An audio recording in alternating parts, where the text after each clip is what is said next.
contra los equipos de la Wildcard y ha evitado a cientos de paparazzis para llegar hasta aquí. Celebrity.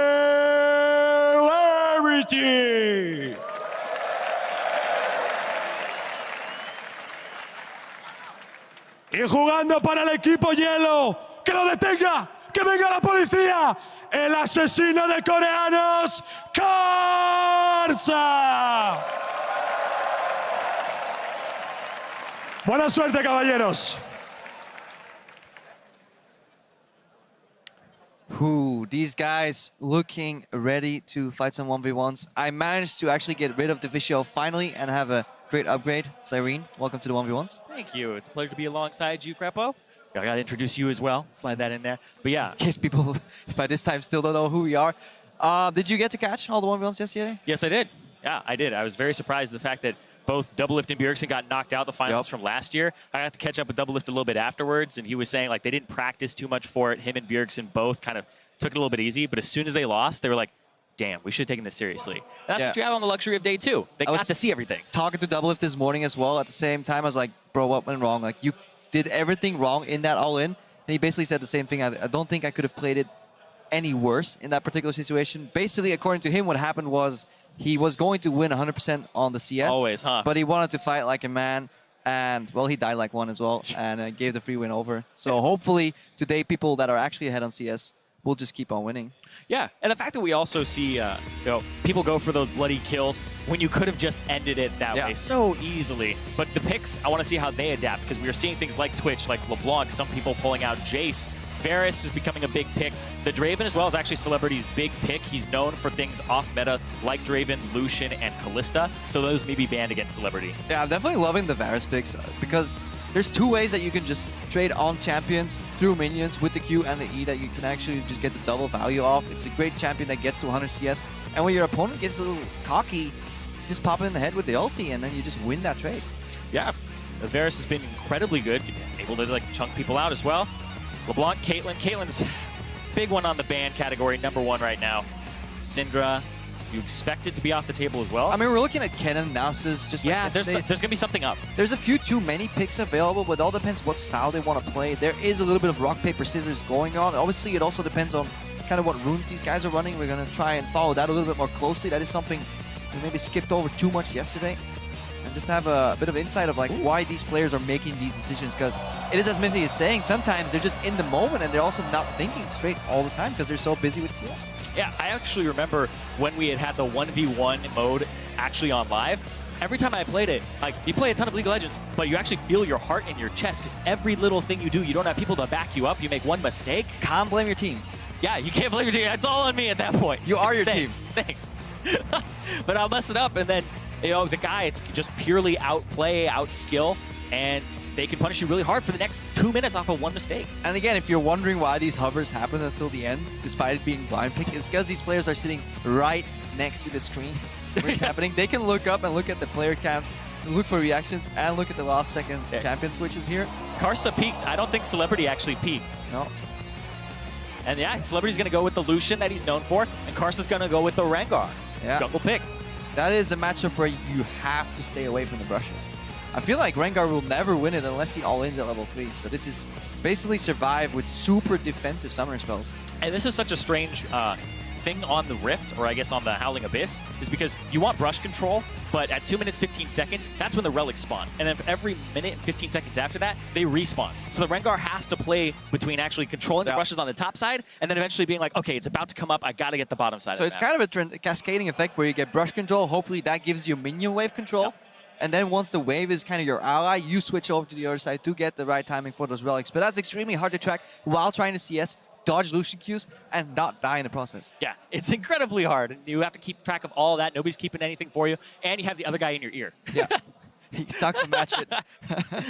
Players actually haven't really been using it too much. I want to see more like, especially from support mains, because they're so used to like not having to do much in the game. So mental warfare, like you're already disadvantaged. You can't CS very well. You're going up against a better player. So I really hope that Mata later on when he goes up against Faker starts using that. And I know a lot of these guys take it very seriously. You're talking about Mata against Faker. He really, really wants to actually win that. He loves the Howling Abyss. He loves being able to play on it. Loves ARAM. But looking at Celebrity, and the GPL guys are 2-0 in the actual one-on-ones from yesterday. Yeah, an interesting start as well here. Karsa looking for an item upgrade early because he doesn't go for the conventional Dorans, which means he sacrifices power early for a little bit more sustain. But it gives him a little bit of an upgrade. If he does get a first back, that's also good. All right, we had a quick look at what they're running runes-wise. Basically 15 armor on both, and then Celebrity is going obviously a little bit more into the attack speed, but there is just raw AD paired with that armor on the side of Karsa. Karsa is going all in, brutal early game stats, nothing scaling obviously since it's a 1v1. And the fact that he also just gets healing and he's able to actually move around a little bit faster when he uses the W, that he'll have a good bit of sustain. Yep. But it won't be off of actually those auto attacks. And then obviously Warlords versus Thunderlords here. Karsa running the Thunderlords. Okay. He really wants to go for those spikes. That's super risky because you can see everything that Celebrity does to him in terms of damage is going to stick. There's no way for him to get it back. And I love those health bars at the top, actually. That's sick. Sorry. We pipped our overlay. That's Karsa. Basically wants to jump to the minions and then extend the trade. He wants control here to push him out before he hits level 2. Oh, it's over. He's going in. He needs a winner. That's it. Man. We can analyze these matchups all you want, but if you don't stay away from a level 2 Rengar, you're just gonna die. Yeah, jumped through the bush, had complete control of the spot on Reckless's face. It's my turn already, man. Man, Karsa, he's known for taking down Faker, so killing celebrities isn't something he's new at. We were just done leaning over to check the runes and masteries to go in-depth in this matchup. We were about to talk about Power Spike, and he just gets whacked level 2. Yep, Karsa doesn't care about the schedule, doesn't care about the book. He's actually level 1, he leaps forward, and then he gets level 2 off the minion dying on top, and that's what gives him the upgrade there. But it doesn't matter, actually. No, he does it all level 1, straight actually. up level 1. Yeah. And it's the bonus killing speed that gets him to level 2, but he doesn't need it anymore. Level 1 all in even. Yeah, wasn't respecting the damage, and if I think through that again, pretty sure he was just stacking Frosty very slowly, and it's very hard to do at level 1, and then he eventually gets to the point where it's like, oh, I have enough. Yeah, fill up the ferocity, go for the all-in. Pretty candid Rengar play, but at the same time, you have to question the fact that Celebrity did not go for the barrier. If you're playing against an all-in champ that just wants to wreck you level 2 and 3 and you can win on CS, why not just go exhaust barrier? Yeah, exhaust barrier, survive. You have Warlords, so you just sustain back up. Sure, you can give him minion wave control, but it's not going to mean much if you play the long con. Back. There's no way a Rengar is going to perfectly CS in the long run, but... Yeah, I think that's the big thing is when you see a Rengar on the enemy team, you have to know that you aren't going to try to kill him early, just out-sustain him, go for the long game. You have to delay. If you start playing his game, then you're done. Yeah, and it's honestly playing towards your win conditions and also thinking about the win conditions of your opponent. Obviously, it's very easy for us to stand here. It's like, why did he die to level 2 all in? Or level 1 all in, rather. But I think we both probably would have died anyways. Yeah, and I was talking about, like, you feel your heart in your chest, and there's just so much tension because everything you do, one misstep, one step to the left too far, etc., actually costs you so much. But you make those mistakes all the time, and then the other person on the other side, it's such a strange concept, but that's a human being that's also thinking all about these situations. They will see your misplay. They will punish you for your misplay. And you have to respect that, right? You're playing against professional players. The crowd... Oh, my God. The tension on top of that, too. It stacks. It really does stack. Could have been a precursor for Reignover as well later on because he was leaning towards that Rengar so heavily in the tournament. He's been playing tank Rengar. I doubt he's going to do the tank Rengar in the 1v1s, but now Reckless will definitely have to watch out for that because he just got the first-hand look as he was sitting in his pod looking at the screen, what could happen to him in the next game. Yeah, so the Rengar may be banned. I think that it is actually an incredible champion in this remote, incredibly powerful. So, with what happened if he actually had gone first, wouldn't have seen the power. Who knows? Yeah. But I was talking to him a little bit earlier as well, and he said he was very well prepared. Reckless played around 50 matches in total against in 1v1? SOAS. Yeah, in 1v1 prep. So they haven't been prepping for Summoner's Rift at all. There we see them on the screen, guys, as well. They're setting up. I don't think anybody was ready for this match to end after 2 minutes. We're just giving the players some time. We're fetching the new guys. It's like, Ibai, get your voice back together. Dash, you guys ready for this? So. They're warming up. They're walking up on stage right now. So we're obviously cycling these players.